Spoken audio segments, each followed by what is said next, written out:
Okay, I've zoomed in now, and this is my bathroom area, and we're going to put in the bathtub. So bathtubs are under component. I'm going to hit load family, and then it's fixtures. No, sorry, I think it's plumbing.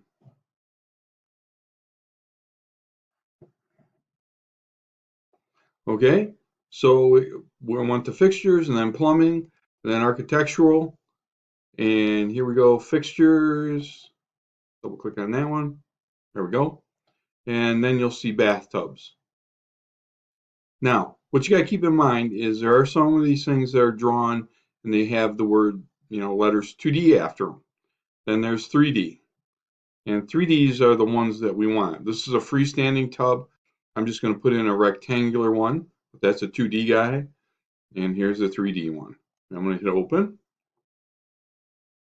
And now I can go up to my properties browser and click down and scroll up here. You might not have to do this yet. And then I'm going to see tub rectangular 3D. So I'll highlight that, and then I'll come out and put my cursor right on the wall, and it appears. And you can put this thing horizontal, or you can put it vertical. I'm going to try it vertical right now. As a matter of fact, I'm not even going to place it correctly on here. I'm just going to drop it on. And then I can use the align tool, which I think is under modify.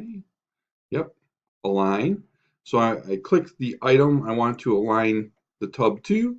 Then I click the edge of the tub, and now I've got my bathtub placed. And of course, again, I can lock this in place if I know that I'm not going to want to move that bathtub.